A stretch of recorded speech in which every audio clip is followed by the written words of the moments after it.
दीपावली के अगले दिन गोवर्धन पूजा की जाती है। लोग इसे अन्नकूट के नाम से भी जानते हैं। इस त्योहार का भारतीय लोक जीवन में बहुत महत्व है। इस पर्व में प्रकृति के साथ मानव का सीधा संबंध दिखाई देता है।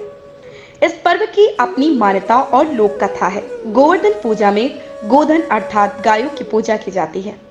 शास्त्रों में बताया गया है कि गाय उसी प्रकार पवित्र होती है जैसे नदियों में गंगा। गाय को देवी लक्ष्मी का स्वरूप भी कहा गया है। देवी लक्ष्मी जिस प्रकार सुख समृद्धि प्रदान करती है, उसी प्रकार गौ माता भी अपने दूध से स्वास्थ्य रूपी धन प्रदान करती है।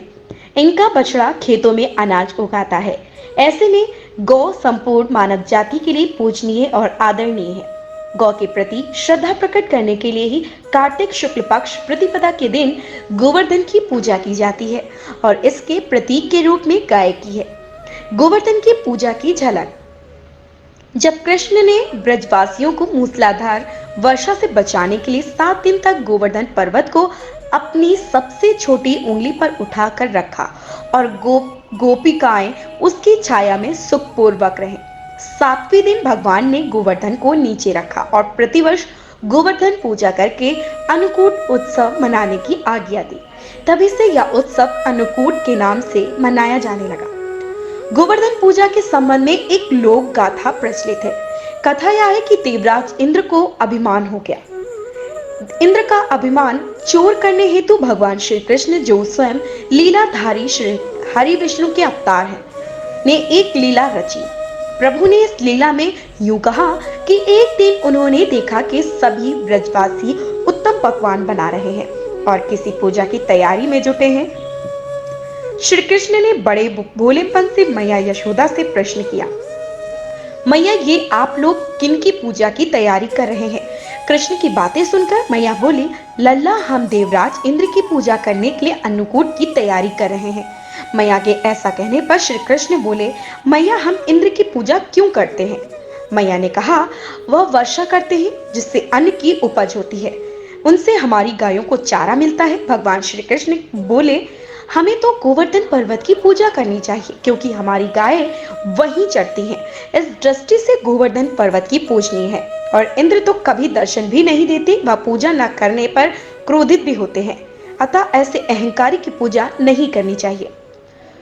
लीलाधारी की लीला और माया से सभी ने इंद्र के स्थान पर गोवर्धन पर्वत की पूजा की। देवराज इंद्र ने इसे अपना अपमान समझा और मूसलाधार वर्षा आरंभ कर दी। प्रलय के समान वर्षा देखकर सभी ब्रजवासी भगवान कृष्ण को कोसने लगे। सब इनका कहा मानने से हुआ।